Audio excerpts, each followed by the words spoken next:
This was a game that I played in Oropesa del Mar in Spain in 1999. The World Youth Chess Festival was held in Spain, I believe, in 1998, 1999, and 2000. And that was actually when I stopped playing. But this was a 12 and under, a tournament which I was doing very well in. I remember this very vividly. I lost, I think, in like round 7 or 8 to another person who would go on to become a strong grandmaster, Viktor Erdos of Hungary. But I won some games after that. I actually drew against Evgeny Tomashevsky, the Russian grandmaster, who is about 2,700 these days. And in the last round of the tournament, I was playing with the white pieces against Susanto Megaranto from Indonesia. And this was very important because in this game, if I won this game, I would have gotten a silver medal or a gold medal, 100%. So I played e4, Megaranto plays c6, I played d4, d5, I traded and played bishop d3. Again, speaking of systems, this is the thing that's really important, is knowing a basic setup and then just playing the game. So I do still occasionally play this. Nowadays, the exchange is not as strong as it was maybe 10-15 years ago because many different variations have been shown to be fine for black. But I still played this exchange against Hikaru Khan. It was my only setup against Hikaru Khan until I was about 2400. It was the only 2400 mostly. And then I started playing the advanced variation a bit more. So bishop d3, knight c6, I play c3. So here there are many ways black can set up. Black can play knight f6, black can play g6, black can also play queen c7. There are many different setups. So here in the game, Megaranto goes knight f6, play bishop f4, Megaranto plays e6. And this actually has some, you can get this position out of the London system, in fact, because if I go back to the start, one way you can have the same position is, say, d4, knight f6, bishop f4, let's say d5, e3, c5, c3, knight c6, bishop d3. If black takes on d4, you take back with the e pawn, and voila, we have magic. We have the same position as we have in the game. It's like magic. It's called a transposition out of a different opening. So there are some themes that are pretty similar where you can have positions occurring from multiple openings. At any rate, we keep going. So e6, I play knight to f3 here. So now bishop to d6 is played by Megaranto. I trade, and I castle, and I play queen e2. Now, one thing that I don't remember about this game from the get-go and that makes me kind of curious is why I played queen e2. Because I remember when I was growing up, the basic point of the system is you want to go the following. You want to play here. If bishop d7, you go knight e5. Black takes back. Of course, you take with the pawn. You fork the queen and the knight. So black can't take. Let's say black plays like rook c8. You play f4. You reinforce the point on e5. And then you just play moves like knight d2, knight f3, and you try to get very, very quick attacks on the king side. In fact, it's very similar to London, and it's something that can occur quite oftentimes, because this exact idea with like knight g5, rook h3, and even queen h5 was something that I showed diffusely in PogChamps 1 for her game against Elrob. So let's keep going. So here I play queen e2, pawn to b6, knight to e5. So Megaranto plays bishop to b7. I play f4. Again, great position. I get my reinforced knight on e5. I also maybe have rook f3, rook h3 with the rook lift towards h7. So now rook hc8 is played by Megaranto. I go knight d2. Megaranto plays g6. Now, one thing you'll notice as well is, since we do have the bar open, is white is better by a significant amount. This is plus 1.4, and so it's plus 1.4, and it's really, really good for white. But again, nerves also play a role. So I play rook f3, knight e7, rook f1. Thematic. Bring the rook into the game. Get ready to attack. Rook h3, maybe g4, something along these lines. So now Megaranto goes king g7, and now I play rook to h3 here. Still pretty solid. Nothing to complain about whatsoever. But you just try to keep attacking towards the king side. Maybe knight f3, knight g5, maybe queen f2, queen h4. So knight g8. So now I go queen f2, and as you'll see, the computer is already saying this is a tremendous advantage for white. So after queen f2, Megaranto plays queen d8. The idea being that I want to double stack towards the pawn on h7. So I go knight f3, plays h6. Now I go knight g5. So yeah, so I go knight g5, and the computer actually, you see, says knight g5 is the best move, because if black takes, I very aggressively capture here. And the idea is, again, to double stack and just checkmate him on the h file no matter what. And let's say black plays knight f5 here. I take. He can't really take back, so if he takes, I go queen h4, and again, he's just getting checkmated with the knight and the queen, and it's game over. And if he takes on g5, I can just, I mean, there are many ways to play this, but I think the cleanest is to take, which one? Computer says g6, both are good, but let's just say I take the pawn on g6, and if black takes back, I have the beautiful move, queen to f7 check, rook takes queen, rook takes rook, and it's checkmate. Knight guards the rook, and my h rook covers all the squares that the king can run to on the h file, so it's a very, very beautiful checkmate. So it looks good. So instead, Megaranto correctly plays queen d6. Again, the other problem here is if he can't capture, say he goes knight f5, I can play knight takes f7, and if he takes back, I take this way, and I fork the king and the queen. So D's knights on e5 and g5 are extremely powerful here. So now Megaranto plays queen to d6. I go queen to g3. I think the idea again is I'm threatening to take on f7 and take on g6 here, and it's really, really bad for black. So here Megaranto goes knight f5. And so now here I make the huge mistake, the blunder of the game. I play bishop takes knight. And as you'll see, the eval bar goes whoo, right off the cliff. From plus like 3 down to zeros.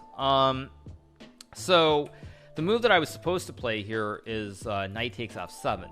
Now again, I don't know why I didn't play this at the time. Probably it was nerves, or I was worried there was some tactic. But the reason it's winning is if black takes the knight, I can just take the pawn on g6. Knight guards the queen. King h8 runs into knight f7 checkmate. If king f8, I just take with the queen. Same thing, checkmate.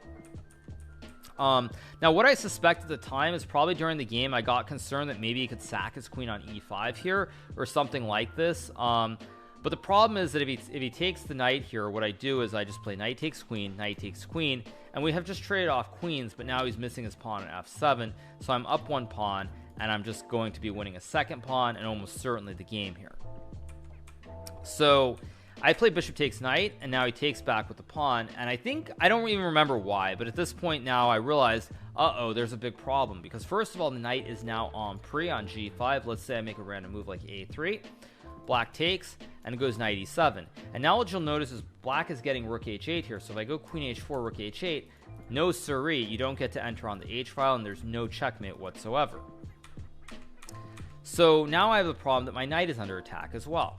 So I go knight f3. Now Megaranto plays rook c7. Very logical move. Wants to guard this point on f7 because the big worry is that I'm going to attack. Additionally, he also now has bishop c8 to guard the pawn on f5. So now I play knight to h4. Megaranto goes bishop to c8. I go queen f3.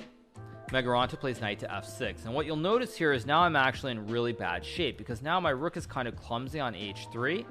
I can't really do anything on the h file. My knight is clumsy on h4. It's sort of not coming into the game. And third, black is also getting a bastion on e4 for the knight, where it's guarded by the pawns on d5 and f5. So I go king h1. Megaranto plays b5 here. So now I play knight to d3. Again, the reason I play knight d3 is because I'm very worried that in this position, black is going to play b4 and open up the c file, maybe even double stack down the road. And so it's really, really bad. So I go knight d3, try to prevent this pawn push. Additionally, maybe I can jump and get my own bastion on c5.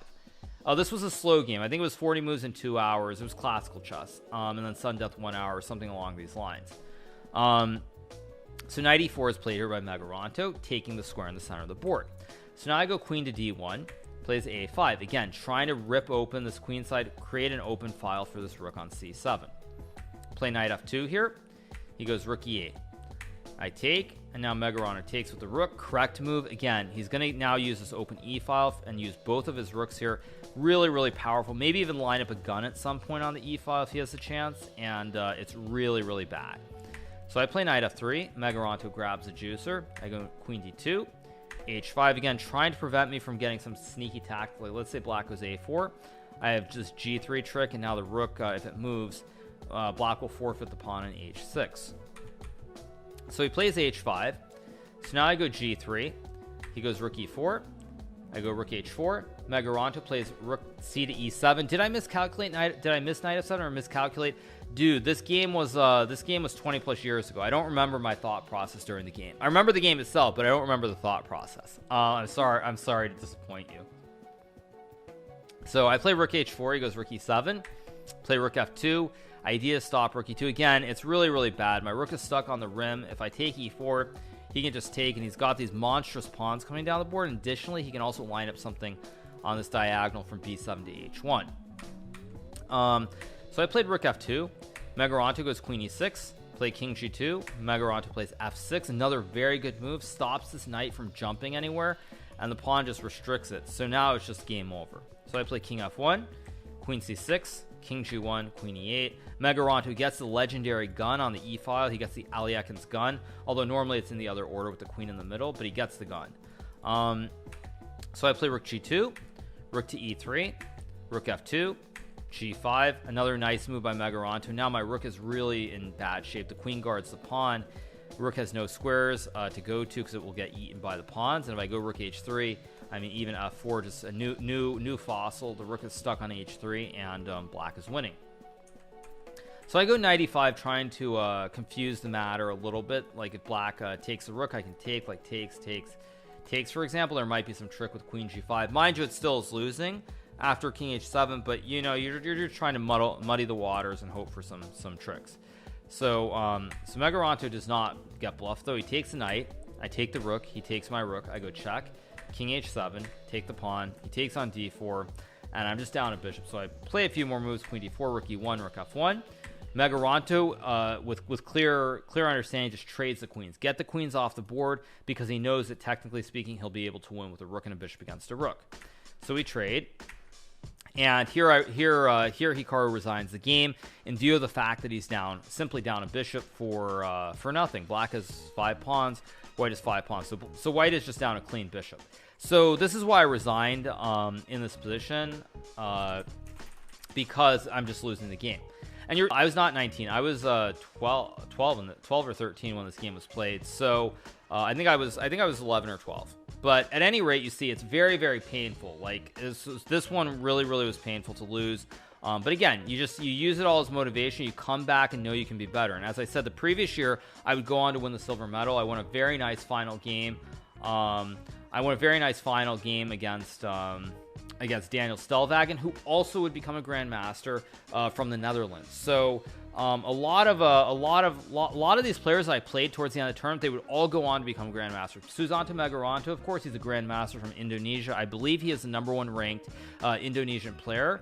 The previous game I showed, David Baramidze, grandmaster. Daniel Stelvagen, who I beat in the final round the following year, also would go on to become 2600 level grandmaster. So many of these players that we were playing against at a very young age were already very strong. They would all go on to become grandmasters, which is why I will say that generally the trajectory, when you see a lot of these young kids who are up and coming and they're competing against each other, if any of them don't become grandmasters, it will be very surprising, because at 23, 2400 they keep going with it, and they keep improving. So it is worth noting. Someone also asked a question if I was better than Tani at his age. I became a master, I think, about like 5 months younger than Tani. Not that means anything, but he is